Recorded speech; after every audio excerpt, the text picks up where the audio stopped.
નમસ્કાર વિદ્યાર્થી મિત્રો, હું શ્રેયસ વિદ્યાલયથી કિરણબેન. આજે આપણે ધોરણ 12 કોમર્સ વિષય વાણિજ્ય વ્યવસ્થા વિષયાંક પ્રકરણ 4 વ્યવસ્થા તંત્ર ભાગ 5, જેમાં વિદ્યાર્થી મિત્રો આપણે વિકેન્દ્રીકરણ એટલે શું, વિકેન્દ્રીકરણનું મહત્ત્વ અને મર્યાદા વિશે વિસ્તૃત ચર્ચા કરીશું. તમને વિદ્યાર્થી મિત્રો પરીક્ષામાં વિકેન્દ્રીકરણનું મહત્ત્વ તેમજ વિકેન્દ્રીકરણ ક્યારે શક્ય બને છે, કયા સંજોગોમાં વિકેન્દ્રીકરણ અપનાવી શકાય નહીં, એવા પ્રશ્ન તમને પૂછાય છે.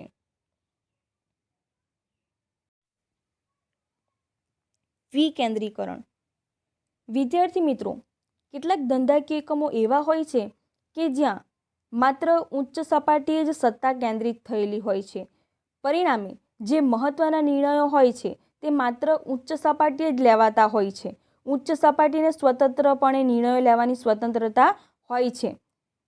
જ્યારે કેટલાક ધંધાકીય એકમો હોય છે જેઓ દરેક સપાટીએ સત્તાની સોંપણી કરેલી હોય છે, એટલે કે દરેક સપાટીએ જે કાર્ય કરતા કર્મચારીઓ હોય છે તેઓ સ્વતંત્રપણે નિર્ણયો લઈ શકે છે.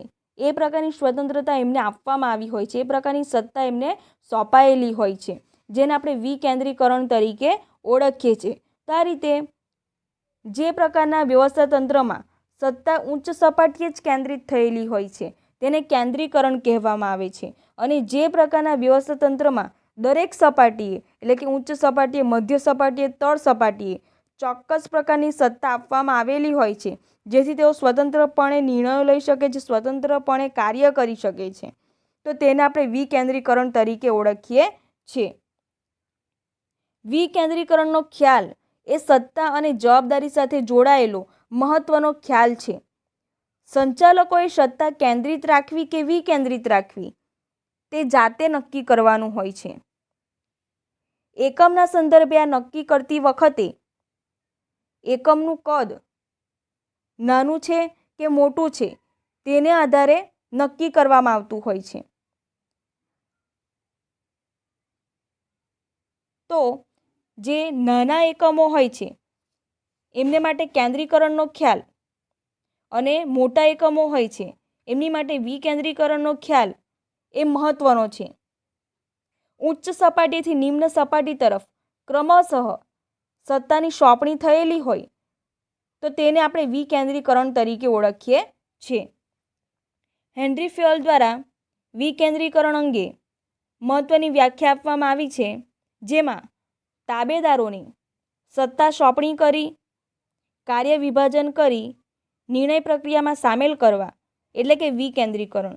જે તાબેદારો હોય છે એમને પણ સત્તા આપવામાં આવે, એમને પણ કાર્યનું વિભાજન કરવામાં આવે અને નિર્ણય પ્રક્રિયામાં તાબેદારોને પણ સામેલ કરવામાં આવે, તેને વિકેન્દ્રીકરણ કહેવામાં આવે છે. આમ વહીવટની જે સપાટીએ કાર્ય કરવાનું છે તે સપાટીના કર્મચારીઓને નિર્ણય લેવાની સત્તા સોંપણીને વિકેન્દ્રીકરણ કહેવામાં આવે છે. તો કે જે તાબેદારો હોય છે, જે તાબેદાર કર્મચારી હોય છે એમના દ્વારા કાર્ય કરવામાં આવતું હોય છે, તો કે એમને પણ નિર્ણય પ્રક્રિયામાં ભાગીદાર બનાવવામાં આવે, તો એ પ્રકારની સત્તાની સોંપણી જેને આપણે વિકેન્દ્રીકરણ કહેવામાં આવે છે. તો આ રીતે વિકેન્દ્રીકરણ દ્વારા આપણે કર્મચારીનો સહકાર પ્રાપ્ત કરી શકીએ છીએ. ત્યારબાદ કર્મચારીઓ સ્વતંત્રપણે નિર્ણય લઈ શકે છે. જે વ્યવસ્થા તંત્રમાં કોઈપણ પ્રકારની સમસ્યા ઉદ્ભવે તો આ રીતે વિકેન્દ્રીકરણ થયેલું હશે તેઓ પોતે નિર્ણય લઈ શકશે. પરિણામે જે મુશ્કેલીઓ ઊભી થયેલી હોય છે તેનો ઉપાય શોધી શકશે. તો આ પ્રકારે વિશિષ્ટીકરણના લાભો પણ પ્રાપ્ત કરી શકાય છે. ત્યારબાદ મહત્વ. સંચાલનની સફળતાનો આધાર મહદઅંશે સત્તા અને જવાબદારીની યોગ્ય વહેંચણી ઉપર રહેલો હોય છે. તો કે સંચાલનની સફળતાનો આધાર સત્તા અને જવાબદારીની કઈ રીતે સોંપણી થયેલી છે એ ઉપર રહેલો હોય છે. કેન્દ્રીકરણમાં આપખુદશાહી, અવૈજ્ઞાનિક નિર્ણયો, અસહકાર, વિશિષ્ટીકરણનો અભાવ અને વધુ પડતા કાર્યભાર વગેરે જેવી મર્યાદાઓ રહેલી હોય છે. તો કે જે વ્યવસ્થા તંત્રમાં કેન્દ્રીકરણ હોય છે ત્યાં કર્મચારીનો સહકાર પ્રાપ્ત કરી શકતા નથી અને જે નિર્ણયો લેવામાં આવે છે તે આપખુદશાહી ભરેલા હોય છે અને અવૈજ્ઞાનિક હોય છે. તો આને પરિણામે વિશિષ્ટીકરણનો લાભ લઈ શકતા નથી. જે કર્મચારી કે અધિકારીઓમાં વિશિષ્ટ પ્રકારનું કૌશલ્ય હોય છે તેનો લાભ ધંધાકીય એકમને પ્રાપ્ત થઈ શકતો નથી. તો આવી જે મર્યાદાઓ છે તે વિકેન્દ્રીકરણમાં દૂર થાય છે. તેથી સત્તા અને જવાબદારીના યોગ્ય વિભાજન માટે વિકેન્દ્રીકરણનો ખ્યાલ ખૂબ જ પ્રચલિત બન્યો છે. આધુનિક સમયમાં ધંધાકીય એકમોમાં વિકેન્દ્રીકરણનો ઉપયોગ મોટા પાયે થતો જોવા મળે છે. શા માટે? કારણ કે ઝડપથી નિર્ણયો લઈ શકાય, કાર્યભારમાં ઘટાડો કરી શકાય, કર્મચારીઓને પ્રોત્સાહન પૂરું પાડી શકાય, અભિપ્રેરણમાં વધારો કરી શકાય. એટલા માટે વિકેન્દ્રીકરણનો એ ઉપરાંત વિશિષ્ટીકરણના લાભો પ્રાપ્ત કરી શકાય. એ માટે વિકેન્દ્રીકરણનો ખ્યાલ ખૂબ જ મહત્વનો બન્યો છે. તો નંબર 1, ત્વરિત નિર્ણયો. ઝડપથી નિર્ણયો લઈ શકાય એ માટે વિકેન્દ્રીકરણનો ખ્યાલ ખૂબ જ મહત્વનો છે. વિકેન્દ્રીકરણમાં જે તે કાર્ય સાથે સંકળાયેલ વ્યક્તિને તે કાર્ય કે પ્રવૃત્તિ અંગેના નિર્ણયો લેવાની સ્વતંત્રતા હોય છે. તેથી કોઈપણ મુશ્કેલી ઊભી થાય તો તે વ્યક્તિ પોતે નિર્ણય લઈ શકે છે. તેથી જે સપાટીએ કાર્ય થવાનું હોય ત્યાં જ નિર્ણયો લઈ તેનો અમલ શરૂ થઈ જાય છે. તેથી નિર્ણયો ત્વરિત અને અસરકારક રીતે લેવાય છે. તો આ રીતે વિકેન્દ્રીકરણ દ્વારા આપણે ઝડપથી નિર્ણય લઈ શકીએ છીએ. કોઈ સમસ્યા ઉદ્ભવે તો તેનું ઝડપથી તે જ સ્થળે તાત્કાલિક નિરાકરણ લાવી શકાય છે, જેથી આપણે બગાડ પણ અટકાવી શકીએ છીએ.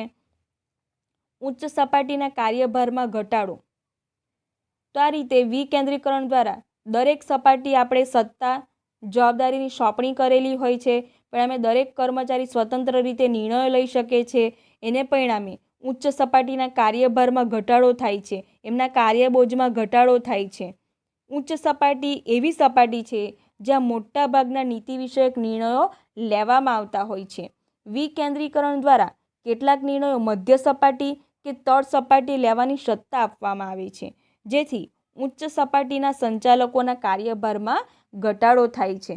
તો આ રીતે જે નિર્ણયો હોય છે તે નિર્ણયો મધ્ય સપાટી અને તળ સપાટી દ્વારા પણ લેવામાં આવતા હોય છે, કારણ કે ત્યાં સત્તાનું વિકેન્દ્રીકરણ થયેલું હોય છે. એટલા માટે.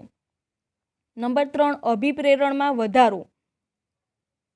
તો કે વિકેન્દ્રીકરણથી કર્મચારીઓની આત્મશ્રદ્ધા અને અભિપ્રેરણમાં વધારો થાય છે, કારણ કે વિકેન્દ્રીકરણ દ્વારા સત્તા સોંપાયેલી હોય છે. તેઓ સ્વતંત્ર રીતે નિર્ણયો લઈ શકે છે.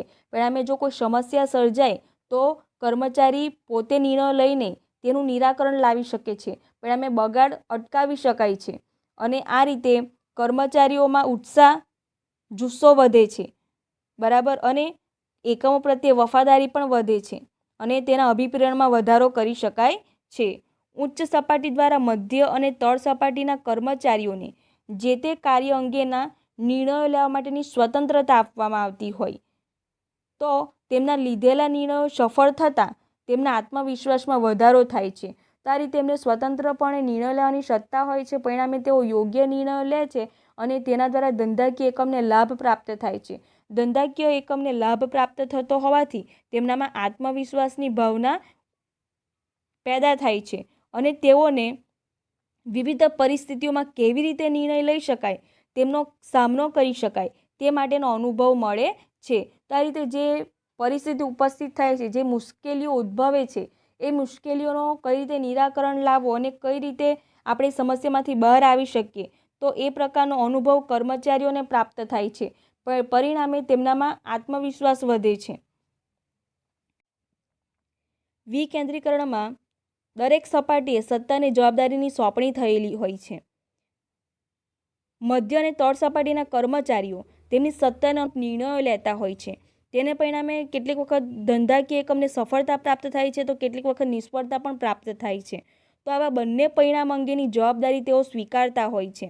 તેમજ જે તે કાર્ય માટે નિર્ણયો લેવામાં સ્વતંત્રતા આપવામાં આવતી હોવાથી તેમનામાં તાબેદારોને નેતૃત્વ પૂરું પાડવું, તેમની વચ્ચે સંકલન સાધવું, પોતાના કાર્યનું આયોજન કરવું, અંકુશ જાળવવાની આવડત કેળવાય છે. તેથી કર્મચારીઓને વિવિધ પરિસ્થિતિઓમાં નિર્ણયો લઈને તેમની પ્રતિભા શક્તિ બતાવવાની, વિકસાવવાની તક મળે છે, જેના દ્વારા ભાવિ સંચાલકો તૈયાર કરી શકાય છે.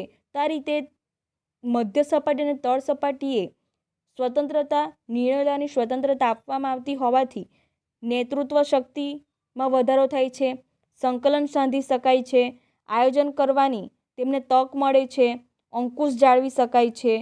તે ઉપરાંત ઓછામાં ઓછા બગાડ દ્વારા વસ્તુનું ઉત્પાદન મેળવી શકાય છે અને જેને પરિણામે આપણને આપણે ભાવિ સંચાલકો તૈયાર કરી શકીએ છીએ. તો આ રીતે વિકેન્દ્રીકરણના અનેક લાભો આપણને પ્રાપ્ત થાય છે. નંબર 5, અસરકારક અંકુશ. વિકેન્દ્રીકરણ દ્વારા અસરકારક અંકુશ રાખી શકાય છે. કઈ રીતે? દરેક સપાટીના કર્મચારીઓ પાસે પૂરતી સત્તા હોવાથી પોતાની નીચે કાર્ય કરતા કર્મચારીઓની ભૂલ માટે શિક્ષાત્મક પગલાં લેવાનું કાર્ય સરળ બને છે. તો આ રીતે જે દરેક સપાટીએ કાર્ય કરતા કર્મચારીઓ પોતાના હાથ નીચેના જે કર્મચારીઓ છે તે જો કોઈ ભૂલ કરે તો એ માટે તરત જ નિર્ણયો લઈ શકે છે. એ માટે તેમને શિક્ષા કરી શકે છે, જેને કારણે અસરકારક અંકુશ જળવાઈ રહે છે. નંબર 6, સંવાદિતાનું સર્જન. વિકેન્દ્રીકરણ દ્વારા દરેક સપાટીએ કાર્ય કરતા કર્મચારીઓને નિર્ણય પ્રક્રિયામાં સામેલ કરી શકાય. દરેક સપાટીના અધિકારીઓ અને કર્મચારીઓ એટલે કે હુકમ આપનારાઓ અને મદદનીશો વચ્ચે ચર્ચા વિચારણા કરીને યોગ્ય નિર્ણયો લેવામાં આવે છે. આ પ્રક્રિયા દરમિયાન દરેક જૂથ બીજા જૂથના સંપર્કમાં આવે છે. તેનાથી એકમમાં સહકારનું વાતાવરણ સર્જાય છે અને સંવાદિતાનું સર્જન થાય છે. તો આ રીતે જે ધંધાકીય એકમમાં કાર્ય કરતા કર્મચારીઓ હોય, અધિકારીઓ હોય એટલે કે હુકમ આપનારાઓ અને જે મદદનીશો હોય છે એમની વચ્ચે ચર્ચા વિચારણા થાય. એ ચર્ચા વિચારણામાં પરસ્પર સહકારનું વાતાવરણ સર્જાય અને એ રીતે સંવાદિતાનું સર્જન થાય છે. અને તેનો લાભ કોને પ્રાપ્ત થાય છે? ધંધાકીય એકમને પ્રાપ્ત થાય છે, જે વિકેન્દ્રીકરણને કારણે સરળ બન્યું છે. તેથી મોટાભાગના એકમો જ્યારે ધંધાકીય એકમનું કદ વિશાળ હોય છે, મોટું હોય છે, ત્યારે વિકેન્દ્રીકરણ અપનાવે છે. એટલે કે દરેક સપાટીએ સત્તા અને જવાબદારીની વહેંચણી કરે છે અને તેને પરિણામે જે ઉચ્ચ સપાટીના સંચાલકો હોય છે એમને માટે નિર્ણય કે કાર્યમાં સરળતા રહે છે.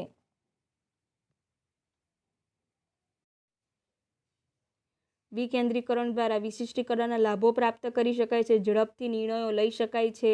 ત્યારબાદ ઉચ્ચ સપાટીના કાર્યબોજમાં ઘટાડો કરી શકાય છે. અભિપ્રેરણમાં વધારો કરી શકાય છે. સંચાલકીય પ્રતિભાનો વિકાસ કરી શકાય છે. નેતાગીરીમાં ત્યારબાદ સહકારની ભાવના વધારી શકાય છે. સંવાદિતા જાળવી શકાય છે. અસરકારક અંકુશ રાખી શકાય છે. તો આ રીતે વિકેન્દ્રીકરણના અનેક લાભો છે. તેથી જે મોટા એકમો હોય છે તેમાં વિકેન્દ્રીકરણ અપનાવવામાં આવે છે. ત્યારબાદ વિકેન્દ્રીકરણની મર્યાદાઓ છે. જ્યાં ખૂબ નાના પાયા પર વ્યવસ્થાતંત્રની રચના કરવાની હોય તેમજ ધંધાના રહસ્યોની જાળવણી ખૂબ જ ચુસ્ત રીતે રાખવી જરૂરી હોય એવા સંજોગોમાં વિકેન્દ્રીકરણ અપનાવી શકાતું નથી. તો કેટલાક ધંધાકીય એકમો એવા હોય છે કે જ્યાં ધંધાની ગુપ્તતા જળવાવી જોઈએ. તો એવા પ્રકારના ધંધાકીય એકમો માટે વિકેન્દ્રીકરણ અપનાવી શકાય નહીં. કેટલીક વાર સમાન નીતિના અમલના અભાવ અને સંકલનના અભાવને કારણે વિકેન્દ્રીકરણ સફળ થતું નથી. તો કે જ્યાં સંકલનનો અભાવ જોવા મળે, સહકારની ભાવના ન હોય, સંવાદિતા જળવાતું ન હોય, તો ત્યાં વિકેન્દ્રીકરણ સફળ થતું નથી. તો કે આ વિકેન્દ્રીકરણની મર્યાદાઓ છે.